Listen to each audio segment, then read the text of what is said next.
Hello, honeys, and welcome back to your Tuesday Beesness, your weekly arts recap, featuring the December 7th through 13th Arts World headlines that I think we all should know about. A couple quick reminders before we begin, / a thank you to those of you who have already been listening to our triple hosted treat, our guest episode featuring the co-hosts of Art Unframed, Vulcan and Kafani. For those of you who have not yet checked it out, please do. Our Holly Jolly special is also dropping Thursday the 18th, and our 5-minute musical will be posted to our Patreon on the 24th. And our next Beesness drop on Tuesday the 23rd will be an abbreviated version. We'll just have exactly 8 headlines and keep it nice and quick for everybody. We'll do the same thing on December 30th as well. And with all of that out of the way, let's begin today with Ghosts of Stories Past. Leland's Hippopotame bar sold for $31.4 million. The hand-wrought copper bar's 26-minute bidding war ended up, quote, shattering every precedent in the market for design and setting a new auction record for the artist by a wide margin, end quote, according to Art News. It was only estimated at $7 to $10 million. The result not only confirms Leland's commercial star power and forms a cap to a year in which the French sculptor's hybrid creatures, quote, have reliably outperformed even bullish expectations, end quote. It also heightens the general sense of the lucrative possibilities of and respect for the design category. The art newspaper also reported that designs for the 6 replacement windows by figurative painter Claire Tabouret for the Notre Dame of Paris went on display December 10th at the Grand Palais, also in Paris, ahead of their installment. We covered the controversy over the replacement proposal for the existing 19th century windows commissioned by architects Eugene Viollet-Dulac and Jean-Baptiste Lassus when it was first announced, which mostly centered on the fact that the originals were undamaged by the major 2019 fire. Conservationists argued the cathedral must be preserved in its original form, but this showing gives the public a chance to decide what they think of Tabouret's colorful, full-scale maquettes for the new windows. Says the artist herself, quote, every time there is a new artistic intervention in a historic part of Paris, there is a controversy, and it's interesting to be part of that history, end quote. Also last week, Trump was sued by preservationists seeking reviews and congressional approval for the ballroom project. The privately funded National Trust for Historic Preservation previously wrote to the National Capital Planning Commission, the Commission of Fine Arts, Congress, and the National Park Service after East Wing demolition began on October 21st, urging a stop to the project and asking the administration to comply with federal law. They've received no response, so they're taking the next step here. The trust is asking the U.S. District Court to do 2 things. First, decide that Trump has exceeded his constitutional authority by not consulting lawmakers, in other words, committing multiple violations of the Administrative Procedures Act and the National Environmental Policy Act in his fast-tracking of this project. And secondly, to block Trump's White House ballroom addition until it goes through comprehensive design reviews, environmental assessments, public comments, and congressional debate and ratification. The project, particularly the destruction of the East Wing, has prompted criticism in the historic preservation as well as architectural communities, to which White House spokesman David Engel responded with a blanket statement that Trump is within his, quote, full legal authority to modernize, renovate, and beautify the White House, just like all of his predecessors did, end quote. But in spite of Trump's emphasizing that he's doing this with private money, including his own, that fact, quote, would not necessarily change how federal laws and procedures apply to what is still a U.S. government project, end quote, according to AP News. The lawsuit, and therefore the headline, are notable, honeys, because it's the most tangible effort so far to, quote, alter or stop the president's plans for an addition that itself would be nearly twice the size of the White House before the East Wing's destruction, end quote, according to AP News. Dozens of students, faculty, and staff, meanwhile, gathered outside of the new school in Greenwich Village on Wednesday to protest its actions as a board meeting occurred inside, demanding that the school, quote, rescind all voluntary separation package agreements, institute a $200,000 salary cap, and call a public meeting between the board and the entire school community, end quote. The new school had offered voluntary retirement and severance programs to a large group of faculty and staff with a December 15th deadline to accept the offer as part of a radical quote-unquote restructuring plan to address a $48 million deficit, but which relies on combining 4 closely related humanities colleges into 2, thereby eliminating over 30 programs. Those schools are the Eugene Lang College of Liberal Arts and the New School for Social Research, and then the Parsons School of Design and the College of Performing Arts and Media. There are several reasons that this one caught our attention. The first being that, as Art News points out, economics professor Sanjay Reddy told Gothamists that the school's cuts are a quote-unquote scorched earth policy that could lead to, quote, a death spiral, end quote, because they attack the core attractions of the school itself. The new school is renowned for its arts and humanities programs, which have produced the likes of Edward Hopper, Jasper Johns, Ai Weiwei, Tom Ford, Mark Jacobs, Donna Karen, Alexander Wang, James Baldwin, Lorraine Hansberry, and Tennessee Williams. We also find it significant that despite the last 3 years of financial stress for the institution, their own community is not at all for these plans. Part-time lecturer at Parsons, Molly Ragan, said to our sources, quote, the administration is trying to balance the budget, but the approach feels really corporate, end quote, during the protests. The new school's part-time faculty union pointed out in a recent Instagram post as well that between 2022 and 2023, numerous high-level officers, directors, trustees, and other well-compensated officials received significant pay increases. The American Association of University Professors called the school's latest move the, quote, largest attempted firing of faculty currently taking place in the nation, end quote, with 40% of full-time faculty, or about 169 staffers, receiving those voluntary separation or retirement offers. And the third reason we are noticing this story is because of all the different tensions going on here between the students and the school, the faculty and the school, and even the government and the school. The new school is one of 60 universities to come under threat from the Trump administration. It was warned by the Department of Education in March that they would be placed under investigation if they failed to protect Jewish students on campus after students organized a pro-Palestinian encampment and faculty pitched tents in solidarity. I truly have no idea what to expect from this situation, honeys, but I will keep you updated as it develops. French publications AFP and Le Figaro write that a Stockholm court acquitted 6 environmental activists on December 8th of charges related to smearing red paint on the protective glass covering of a Claude Monet painting back in June of 2023 as it was on display in Sweden's National Museum on loan from the Musée d'Orsay, ruling that the defendants did not intend to damage the painting itself. Experts did confirm the painting had suffered no permanent damage. The climate group Atterstal Waldmaker, or Restore Wetlands, had posted online after the act of protest, quote, the climate situation is urgent, end quote, and, quote, our health is at risk, end quote. The Yokohama Triennial also revealed its artistic directors for the 2027 edition, writer and critic Cosmin Costinas and art historian Inti Guerrero will lead the 9th edition, taking place April 23rd through September 12th of 2027 at venues across the Japanese city, including at the Yokohama Museum of Art. The pair was selected by a 6-person organizing committee and had previously co-curated the 24th Biennale of Sydney in 2024 and served as guest curators of the 2018 Dakar Biennale. Chair of the Triennale Selection Committee and chief curator of the National Arts Center in Tokyo, Yuki Kamiya, said, quote, in an age when unexpected forces are dividing what was once a connected world, we sincerely hope that, using metaphors of the ocean as the show's foundation, will give rise to a practice that enables a sustainable form of interconnection, end quote. The Virginia Museum of Art also returned 41 terracotta relief fragments acquired in the 1970s to Turkey after an investigation led by the Antiquities Trafficking Unit of the Manhattan District Attorney's Office revealed that they were illegally taken from a Phrygian temple dating back to the 6th century BCE. The request for restitution came from the unit and Turkey back in November for the objects that are valued at around $400,000 US. Bloomberg Law reported last week that retired General Services Administration official Mydell Wright accused the Trump administration of attempting to solicit bids for the demolition of 4 historic federal buildings in Washington, D.C., including the Wilbur J. Cohen Federal Building, without the involvement of the GSA. Wright argues that GSA has, quote, sole authority over this process, end quote, when it comes to maintaining government buildings, so this would be a violation of established processes and an overstep of authority. The Cohen Building is of particular concern as it's been described as the Sistine Chapel of the New Deal due to the scale and significance of its murals.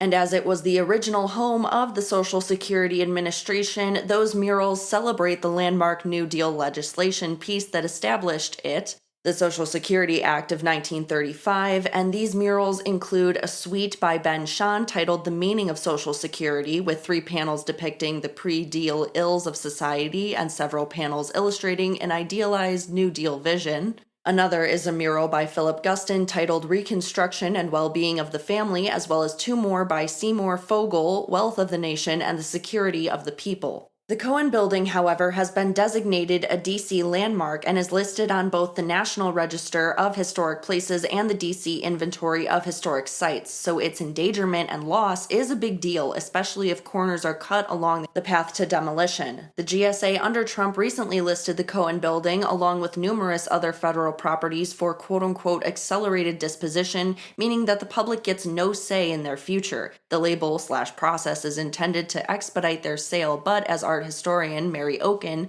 told NPR in November, removing the frescoed artworks in the event of a sale would likely prove infeasible, so these murals could be lost forever.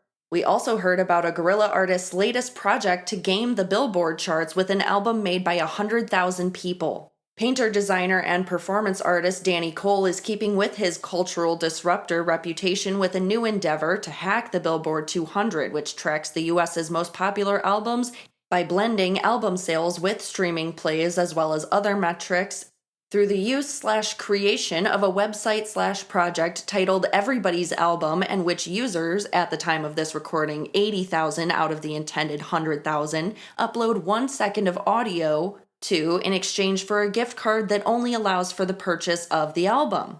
About the project, Cole told Art News, quote, "You can see Billboard as a cultural scoreboard, who won in creativity this week, but if you look at who's won that scoreboard, every single time it's always a product from the same few big corporations. Major labels use creative tactics to inflate sales, and so these charts don't really reflect true consumption patterns. So I thought, is there a way for common people to play that game?" End quote. The results of this experiment have been fascinating, especially as people argue about whether or not it's art, and because Billboard has attempted to shut down the project. Art News explains that an intermediary called a reporter must verify sales in order for one to get onto the Billboard charts, and according to Cole, Billboard reached out to Everybody's Album's reporter to say that rules had been broken, calling it a quote-unquote crowdfunding initiative, and so the reporter could not submit the sales numbers. Cole argues that no such rules exist. Billboard has claimed that Cole is violating other rules as well by quote-unquote giving the album away, for which he has designed another loophole. Quote, "Any user can collect their single penny from Cole if they meet him on a mountaintop in Nunavut, Canada," end of quote. The Why We Care here is best put by Shanti Escalante de Matai, writing for Art News, quote, "Whether or not Cole and his collaborator Poe will get their sales recorded by Billboard remains to be seen," end quote, but they are for sure pushing the boundaries of art. She goes on to write, quote, "Can the generation of crowds and the hacking of markets through the creative act of composing cooperation be considered an internet native form of art, or even some kind of post-genre art? I think so," end quote. We're curious to hear what the honeys think, however. Feel free to drop a comment. We also got word that efforts to require Asian American history in schools after 2020 are starting to see some success and division. Since pandemic-fueled anti-Asian hate surged in 2020, Asian American, Native Hawaiian, and Pacific Islander advocates have mobilized to make AAPI history mandatory learning through legislation or state education boards, with the hope that teaching about AAPI contributions would foster understanding. These advocates have seen some success via around a dozen states passing statutes requiring this sort of curriculum, but these efforts have also led to disagreement among Asian Americans themselves regarding how these programs are being enacted. According to a 2024 survey, most AAPI adults want educators to teach history through the lens of racism, slavery, and segregation, yet in some conservative states, divisions have arisen over lawmakers who don't see systemic racism and social justice as essential to history. A couple examples of what I mean here: some saw Florida's 2023 adoption of AAPI history legislation as hypocritical, given the state denied advanced placement African American studies for being quote-unquote critical race theory. And the leaders of the Arizona chapter of Japanese American Citizens League came out against their state bill's co-sponsor, Republican Senator John Kavanaugh, and other supporters because they were allegedly, quote, only interested in rubber stamping a sanitized history and ignoring African American and LGBTQ plus history, end quote. As Amber Reed, co-executive director of AAPI New Jersey, asks, Quote, what teacher wants to suddenly start teaching Asian American history while sort of being discouraged from teaching African American history or Latina history, the history of all of our communities, end quote. And this holiday season, we've seen anti-ICE nativities taking a stand across the country, stark reimaginings of Christ's birth, for example, a baby Jesus wrapped in a silver emergency blanket with zip-tied wrists and nearby ICE agents, a replacement of Holy Family members in nativities with signs reading, quote, ICE was here, end quote, are drawing both praise and outrage as churches turn the Christmas tableau into a commentary on federal immigration enforcement under the Trump administration. The creators of these sorts of nativities say they are framing the ancient story in a contemporary way, portraying the Holy Family as refugees to reflect on their own parishioners and others' fears of separation and deportation today. This visual political debate, although very sensitive, is important to talk about because it comes as immigration enforcement intensifies in states and cities whose leaders object to the immigration crackdown. Particularly Illinois and Massachusetts, where, according to federal arrest figures released by immigration authorities, a combined total of at least 2,000 people were arrested in September alone.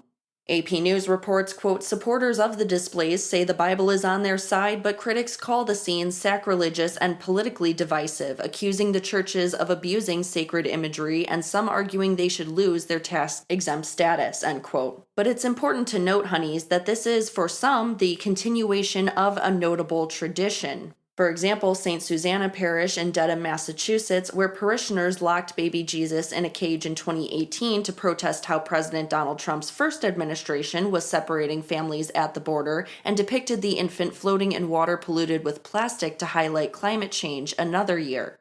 Father Steve Josama responded that the display's purpose is to move, quote, beyond static traditional figures and evoke emotion and dialogue, end quote, while Phil Mandeville, who sits on St. Susanna's Parish Council, added, quote, just to emphasize the reason for all of this, it's not a stunt. We work on a daily basis with refugees, but people get upset about a bit of plaster. I care more about individuals than I do a manger scene. I understand what it represents. I don't understand why no one cares about these human beings, end quote. In other news, MoMA's PS1 has made admission free to all for 3 years. The Long Island institution has been free to New Yorkers themselves since 2015, but now all visitors from the beginning of 2026 through the end of 2028 will enjoy that perk. The new pricing policy coincides with the institution's 50th birthday and is made possible by a $900,000 gift from creative strategist and art collector Sonia Yu. Which leads to our Why We Care. You told the Times that free admission was intended specifically to encourage casual visitorship by people with limited time to engage with art and culture. Last week also saw the announcement that Nanena Kalu has won the Turner Prize, England's most high-profile art award of £25,000 or about $33,300 US, while the 3 other shortlisted artists will receive their own monetary awards. Kalu was born in Glasgow in 1966 to Nigerian parents and is known for her, quote, sculptures resembling cocoon-like forms that she strews with videotape, cellophane, and other unconventional materials, end quote. She also makes drawings with dense, spiraling forms that record her repetitive motions as she works. Kalu's win is a historic one as she's become the first learning disabled artist to take the UK's top award and is also one of the few Black artists to have ever received the prize. Kalu has worked with the London-based nonprofit Action Space to create her art as she's autistic and largely unable to speak words. The shortlist for the Turner Prize was also notable for its own diversity, featuring the second youngest ever honoree, Renee Matik, a photographer known for diaristic shots of friends and loved ones, in addition to painter Mohammed Sami and sculptor Zaidi Shah, who were born outside the UK, in Iraq, and Canada, respectively. We also heard that the Louvre's workers have voted to strike after a major leak damaged its libraries. 300 to 400 reportedly replaceable books and documents of the museum's Egyptian Antiquities Department were soaked on November 27th. Our sources say that leak was attributed to a mistakenly opened valve in the museum's older, no longer in use piping system, but the art newspaper reported that an initial leak in these systems had been discovered last spring. That funding to repair it, however, had been denied even as a $320,000 renovation of managerial offices above the library continued. AFP then reported on December 8th that 200 employees representing 3 unions at the Louvre voted unanimously to begin rolling walkouts on December 15th in response to, quote, insufficient staff numbers as well as technical failures and the building's aging condition, end quote. In the strike notice they filed with the French Ministry of Culture, the unions announced they no longer wish to negotiate with Louvre director Laurence Descartes. Staffers have been persistently vocal in recent years about maintenance and security issues, which have put valuable artworks and crown jewels at risk. And while this is not their first strike even this year, we covered it when the staff staged a wildcat strike in June, forcing the Louvre to close temporarily, the timing of this one threatens to leave the Paris Museum, the world's most visited art institution, understaffed as the holidays approach, even with the expected surge in visitor numbers. The week also saw a searing petition protest Serbia's Venice Biennale pick, calling out the quote-unquote collapse of culture in the nation. Serbia's Ministry of Culture reportedly announced the selection competition on its website on September 6th with a one-month deadline and ultimately selected Prague-based artist Predrag Dakovic to represent the nation with a project titled Across Golgotha to Resurrection, but the announcement came from the artist's Instagram account, not the ministry, spurring a petition calling for the reversal of the pick, which had gathered more than 600 signatures as of December 11th. The petition notably comes against a backdrop of upheaval in Serbia that is centered on calls for government accountability as well as their perceived deep corruption. Serbian artist Ivana Ivkovic called the Biennale pick symptomatic of the government's increasing intrusion into the cultural sphere, citing the vote by the Serbian parliament last month to strip cultural protections from an architectural landmark in the country, thereby allowing U.S. President Donald Trump's family to erect a luxury hotel there. In a phone interview, fellow Serbian artist Marina Markovic described the selection process as a black box with no transparency, noting the absence of a shortlist unlike in years past, and said, quote, it's hard to explain the degree of absurdity, but it's a logical and brutal endpoint of the dismantling of visual art and cultural policy for more than a decade. It's an insult to the entire artistic community, end quote. Last week also saw Brazilian police arrest a suspect in the theft of Matisse prints from Sao Paulo Library earlier in the week. The armed duo of men stole 8 engravings by Henri Matisse, as well as 5 artworks by Brazilian painter Candido Portinari from the library exhibition on December 7th. Police told reporters the pair, quote, held up a security guard and an elderly couple who were visiting the library, end quote, before fleeing with their loot. We also learned about a charity raffle offering a $1.1 million masterpiece for just $117. The so-called One Picasso for €100 charity raffle is returning with the chance to win the painter's 1941 portrait Tête de Femme via a €100 or about $117 buy-in. The winner will be selected from a maximum pool of up to 120,000 tickets on April 14th at Christie's Paris. And the funds from this sale will benefit the French organization Fondation Recherche Alzheimer, supporting Alzheimer's research. We also heard that a rare 15th century illuminated Jewish prayer book, aka a Mazor, is heading to auction at Sotheby's in February after its recent restitution by the Austrian government to its owners' heirs. The manuscript, made for the Jewish High Holy Days in 1415, once belonged to the Rothschild family before being looted by Nazis. It contains gold leaf-framed illustrations of birds, unicorns, and double-headed dragons. It's estimated to bring in at least $5 million because, according to Sharon Lieberman-Mintz, a Judaica expert at the auction house, its very existence today is miraculous. Quote, every time Jewish communities were decimated or expelled, they didn't necessarily get to take their books with them. Between destruction, upheaval, and migration, the fact that this has survived 600 years is nothing short of a miracle, end quote. It'll be on display, however, until tomorrow, December 16th, at Sotheby's in New York if you want to catch a glimpse.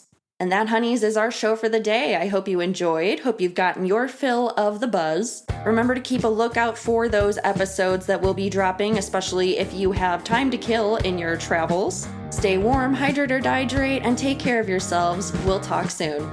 Our music was created by Chris Meinhold, but this episode was created, hosted, produced, fact-checked, and edited by yours truly, Celia Bugno. Make sure to check out our social medias and like, follow, subscribe, and comment wherever it is you stream.